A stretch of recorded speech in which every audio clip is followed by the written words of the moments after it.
Pablo, bienvenido a esta entrevista que tiene un objetivo académico y es conocer a través de su experiencia y de su historia de vida qué es vivir con discapacidad visual. Y para ello quisiera iniciar con dos preguntas que considero pueden darnos un panorama muy general respecto a su experiencia. La primera es, ¿cómo define usted la discapacidad visual? ¿Qué es? Y la segunda es, ¿cuál es su historia de vida y cuándo inicia la discapacidad visual que usted experimenta, si es congénita o es adquirida? Bueno, gracias por la invitación. Hablar de discapacidad visual, pues muchas veces hay mucho desconocimiento por parte de la sociedad. Cuando hablan de discapacidad visual piensan que es una persona ciega, que es una parte de la discapacidad visual, pero también existe la baja visión. Pues la ceguera no hay mucha dificultad para definirla, ¿verdad? Porque es una persona que no mira nada, tiene cero percepción de luz. Y la baja visión, que ya es un poco más compleja de entenderla, porque existe un resto visual que aún permite ver y realizar algunas actividades muy puntuales aprovechando ese resto visual. Entonces, cuando las personas miran que hay alguna persona que logra quitarse algún obstáculo en la calle, por ejemplo, piensan que no se está haciendo, ¿verdad? Porque lo primero que piensan es en un ciego. Entonces es bueno dar esa definición y definir las dos partes, ¿verdad? La ceguera y la baja visión. En mi caso yo soy una persona con baja visión, aún tengo un 20% de visión con el ojo izquierdo. Y bueno, ¿cómo adquirí la discapacidad?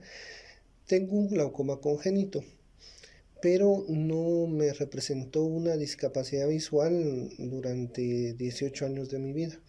Tenía una limitación para ver cuestiones muy específicas, letras muy pequeñas, el pizarrón muy lejos, por ejemplo, o ver algún pájaro que iba en el aire y ya no lo alcanzaba a distinguir. Pero mi vida era sin ninguna necesidad de apoyo o herramienta que me ayudara para realizar actividades. Pero como el glaucoma es progresivo, al llegar a mis 18 años, bueno, entre los 15 y los 18 años, fue que la presión del ojo se me subió bastante y me estuvo dañando el nervio óptico. Entonces ya se catalogó como una baja visión y desde entonces pues ya tuve que recurrir a apoyos para poder realizar mis actividades cotidianas. Gracias por compartir esta parte de su experiencia y ahora que está mencionando lo de baja visión y ceguera, de hecho sí sucede eso, que muy pocas veces hacemos una diferencia respecto a quienes tienen discapacidad visual y cuál es el tipo de discapacidad visual que experimentan. Pensando en esto, entonces me gustaría que usted nos comentara cómo es que se llegó al diagnóstico y al tratamiento que usted debía tener cuando le diagnosticaron glaucoma. ¿Cuáles fueron como los pasos o cómo fue que usted se dio cuenta que necesitaba mayor atención y cuándo fue que acudió a un médico, por ejemplo? Bueno, como lo mío fue congénito, mi primer año de escuela fue, podríamos catalogar, convencional, no tuve ningún inconveniente. Al segundo año de escuela de mi vida fue cuando mis papás pues notaron un cambio radical en la forma de mi escritura. Ya era escribía muy torcido y ellos se dieron cuenta también, sobre todo en las noches, que me costaba desplazarme en lugares oscuros. Entonces eso les indicó que había algo y bueno, empezaron a buscar el apoyo con los médicos especialistas, ¿verdad? Los oftalmólogos, que ahí fue cuando detectaron que tenía una catarata en un ojo izquierdo que estaba producida por el glaucoma. Entonces ya inicié con las cirugías y ahí empezó todo mi historial médico. Siempre estuve bajo control, me tuvieron que realizar 4 operaciones quirúrgicas y bueno, siempre era constante mi visita a los oftalmólogos para controlar la enfermedad.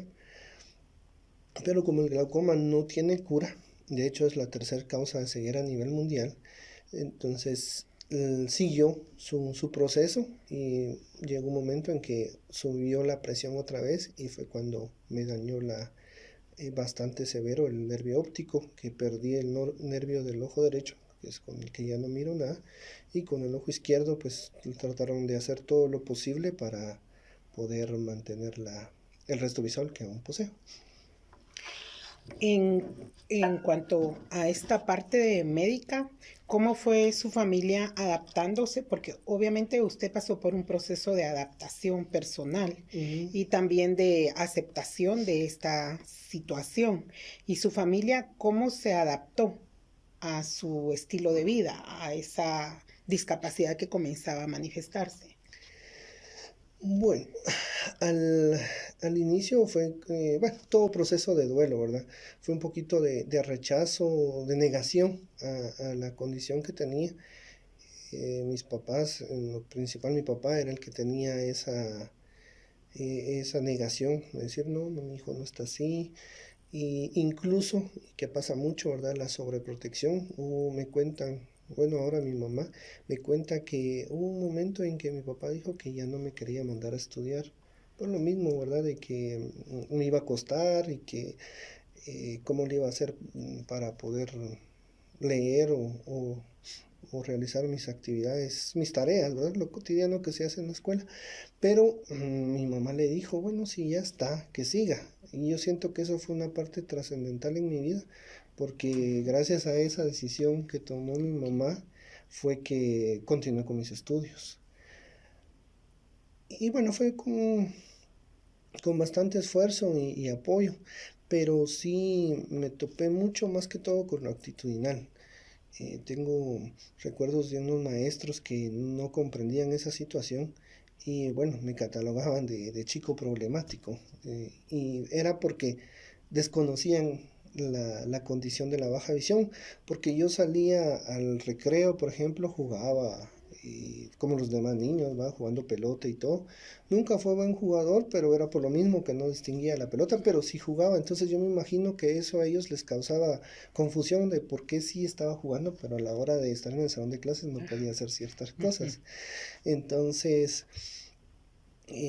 por eso ahora la importancia de dar a conocer a todo, sobre todo a los docentes en el ambiente educativo, que conozcan no solo la discapacidad visual, sino todos los tipos de discapacidades que hay y las diferentes formas de aprender, ¿verdad?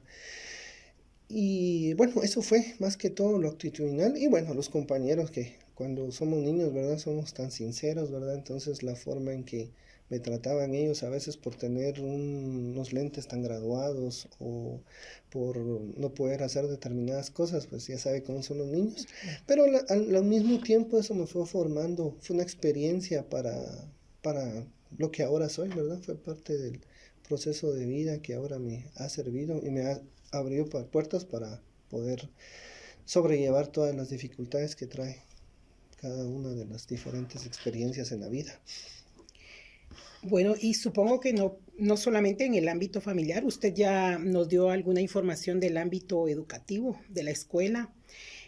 También, si podemos conocer un poco más acerca de su vida, sabemos que usted ya tiene estudios a nivel universitario, que tiene titulaciones a nivel superior.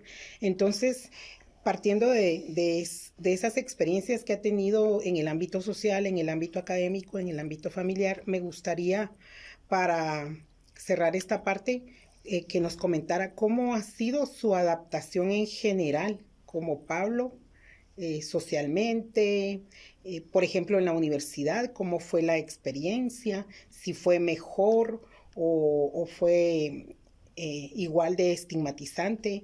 ¿Qué experiencias nuevas adquirió usted al ir escalando en los diferentes niveles educativos? Bueno, hay un momento muy crítico en mi vida que fue cuando llegué a tener la condición de baja visión.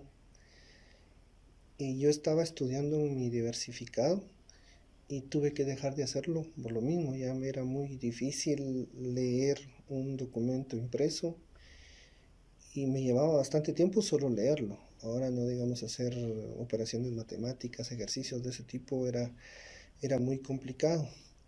Entonces, en ese momento, pues me quedé sin nada y ya no dejé de estudiar.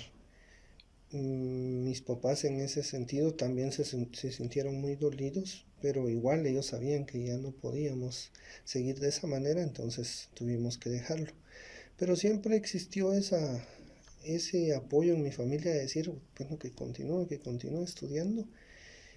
Y pues buscamos una opción de estudiar en fin de semana.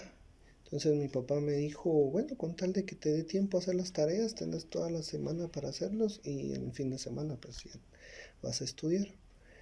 Entonces logré estudiar de esa manera porque sí me llevaba mucho tiempo realizar que 5 ecuaciones matemáticas era para mí, era un trabajo arduo, pero lo hice. Y bueno, de ahí entonces era el gran paso para ir a empezar en la universidad. Y mi papá dijo, bueno, yo te ayudo y él me empezaba a leer documentos. Los documentos, los libros, él los leía, los grabábamos, ¿verdad? Pero era cansado para él. Entonces ya no pudimos seguir de esa manera. Y en ese ínterin, pues todo buscando, porque una de las principales deficiencias que tuvimos era que la falta de información.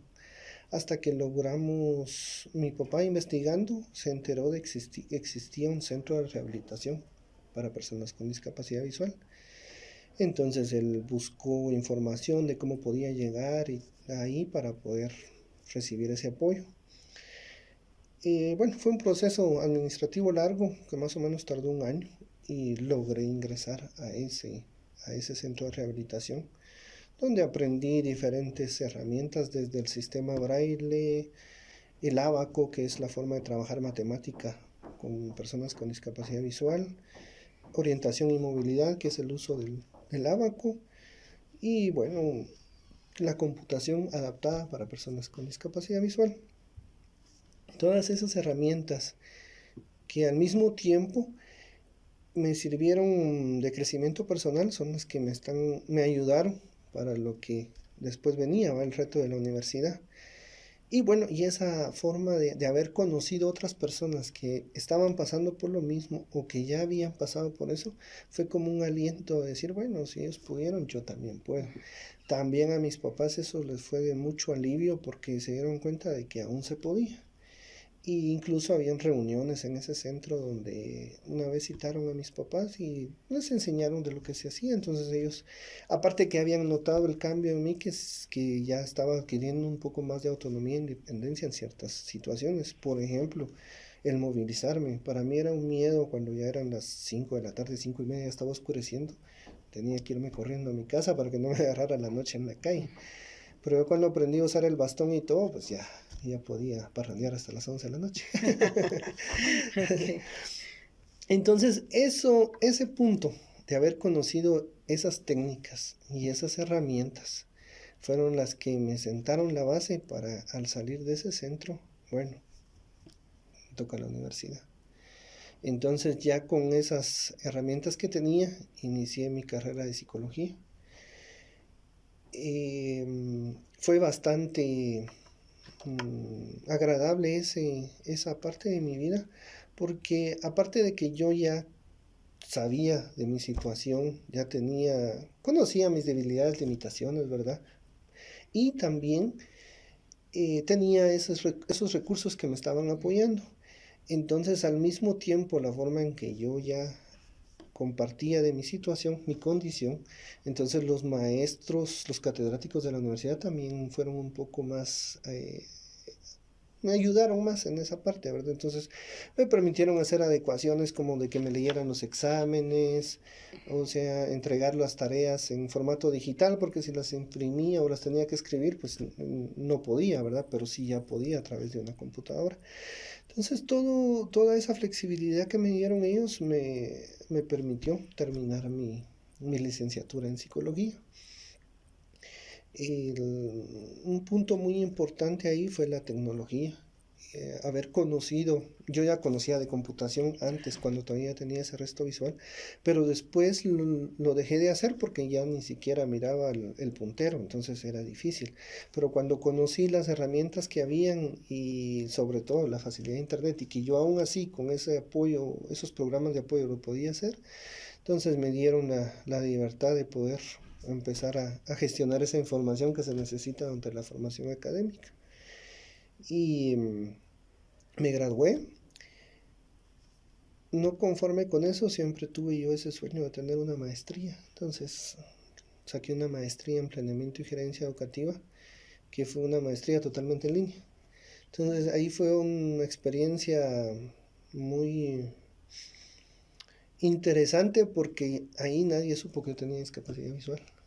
Como todo es virtual, ¿verdad? Ajá. Los maestros, pues correos y todo, nos intercambiábamos. Hasta que fue la graduación, conocí a una de las catedráticas y me dijo, ¿y usted estaba estudiando la maestría? ¿Cómo no me dijo? Yo le hubiera ayudado para darle documentos más fáciles de que usted pudiera manipularme. Pero bueno, fue eso, haber conocido esas herramientas desde el sistema braille hasta un lector de pantalla o un ampliador de pantalla para la computadora, todo eso me permitió otra vez retomar mi formación académica. Gracias, Pablo, por todas esas experiencias que ha compartido, que nos ayudan a ampliar nuestro panorama acerca de la importancia que tiene que los maestros se preparen en el conocimiento de discapacidades y puedan atender a la población que experimenta estas discapacidades de manera digna y haciendo espacios educativos que les permitan tomar una formación académica de alto nivel y que también les dé las oportunidades que les da a todas las personas que participan en los programas educativos en general.